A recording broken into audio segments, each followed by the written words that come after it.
大家好，我是 Anthony， 欢迎来到我的频道。今天我们继续来聊聊中国的历史。在上期视频里，我们先是讨论了长城的功能，就是说长城不仅仅是如主流叙事中所声称的那样，是为了抵御外敌、保护人民，它的另一个同样重要，甚至更重要的功能是为了控制人民。民族主义往往假设我们内部是铁板一块，我们一定天然优于他们，所以无需考虑我们内部的真实状况。然而，内部社会的不公、压迫和贫困往往比所谓外族威胁更严重，因此，从秦汉到明清，民众们最渴望逃离的正是皇权制度所设立的各种各样的墙，不论是有形的城墙、关隘，还是无形的户籍制度、沉重的徭役和赋税，这些东西是比民族认同更重要的东西。而这也是中国的那种宏大叙事所要回避的。在上期视频的结尾，我们也讨论了，在整个20世纪，长城的意义并不是一成不变的。它在历史的不同阶段被不断赋予新的象征和使命，它的符号价值也是随着国家权力与意识形态的变动而流转的。从阻碍现代化的封闭象征，到激发抗战精神的民族符号，从被边缘化的旧中国遗产，到重新成为文化自信的核心图腾，长城的形象始终被现实的政治需要所塑造、重写。这也说明了民族主义的象征物并非如其所宣称的那样天经地义和超越时空，它可能是不久之前才被发明创造出来的。那说到这里，有人可能会说，秦始皇、汉武帝修建长城，打击匈奴，虽然给社会造成了沉重的负担，但毕竟还是保护了民众的生命财产安全，不能否认他们对抗外敌的功劳。那今天这期视频，我们主要以汉武帝刘彻为例，继续来探讨这种民族主义宣传的扭曲之处。这期视频也会放在历史与社会这个列表里，如果你有任何想找我探讨和咨询的话题，都可以联系我的邮箱预约。那么继续说回我们今天的主题，我们说将专制权力的扩张等同于整个社会的进步，这也是中国社会看待历史的主流思路。比如部编版7年级历史教材的第12课《汉武帝巩固大一统王朝》，就评价汉武帝是雄才大略的皇帝。这一课的主要考点就是要学生记住汉武帝巩固大一统的一系列措施，比如削弱诸侯王和地方豪强的势力，因为这些人反抗朝廷，导致社会混乱，在思想上罢黜百家，独尊儒术，在经济上大搞盐铁专卖，平抑物价，改善了国家的财政状况。当然最重要的还是在军事上不断打击匈奴，扩张了汉朝的版图。于是教科书总结说，汉武帝的大一统政策使西汉进入了鼎盛时期。我个人觉得中国文化对皇帝的称号天然带有美化的意味，所以我还是更习惯叫他刘彻而非汉武帝。教科书的用词和叙述方式其实就是将整个国家的利益完全等同于皇帝的个人利益。刘彻的举措是不带有特殊目的，对整个民族都普遍有利的。但这是一个相当离谱和错误的误解。中国历史上被称之为雄才大略的皇帝，都是这样有作为的强势君主，但即使以当时而非现代的眼光来看，这种雄才大略也是精神上有大病的表现。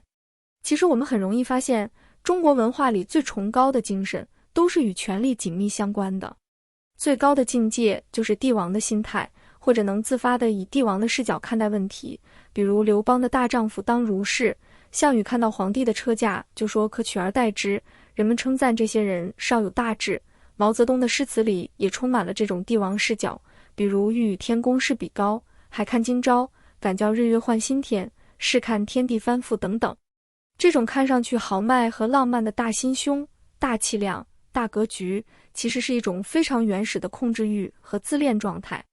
当人们从审美和认知层面进入到这种帝王氛围、帝王视角后，就很容易遗忘人与人的利益边界。比如，人们很容易认为刘彻发动的战争都是为了国家安全和社会的整体利益，他也正是因为发动战争太多，才被赋予了武这个谥号。然而，这些战争中有相当多都只是为了满足他的个人欲望而已。比如，刘彻非常喜欢大渊国的名马，类似于朝鲜的三将军很喜欢迈巴赫吧，他派使者前去购买，但被大渊国拒绝，于是使者侮辱了大渊国王，结果被杀。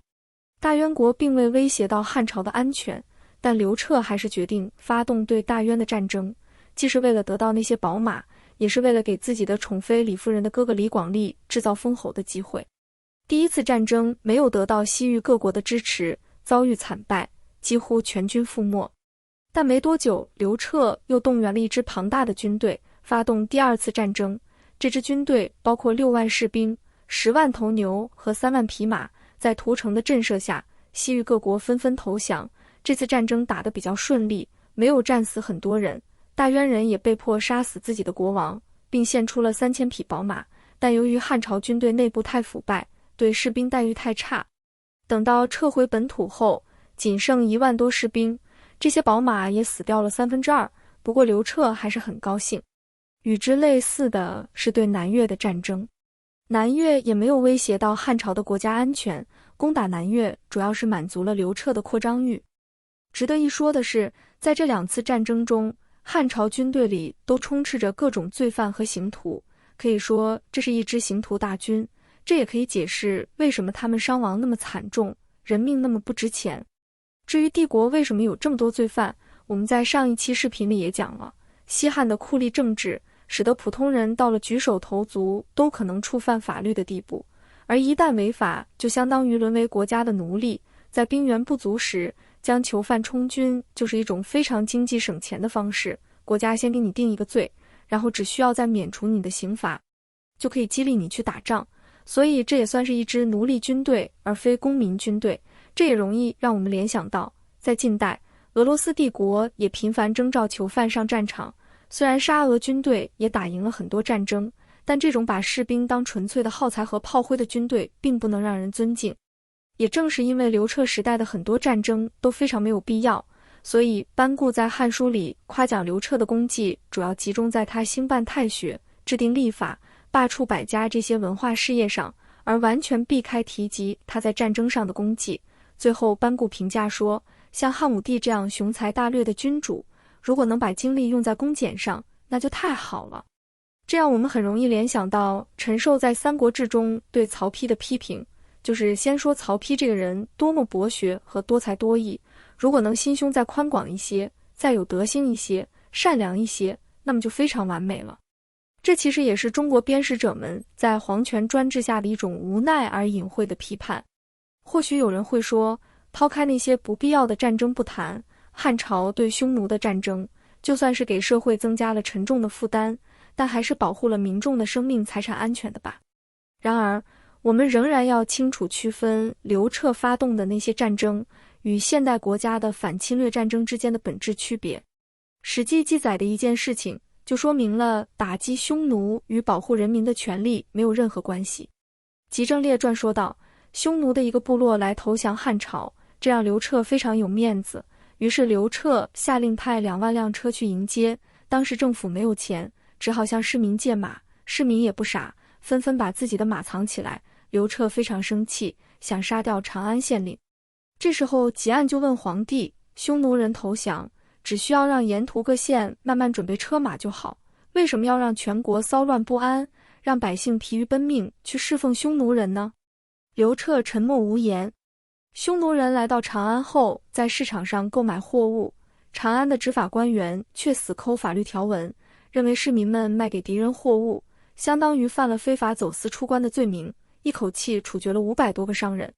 汲黯再次问刘彻，我们为了征讨匈奴，战死的人不计其数，耗费了100亿的巨资，我以为陛下得到匈奴的财物，会赏赐给死者的家属，以告慰天下人的辛苦劳动。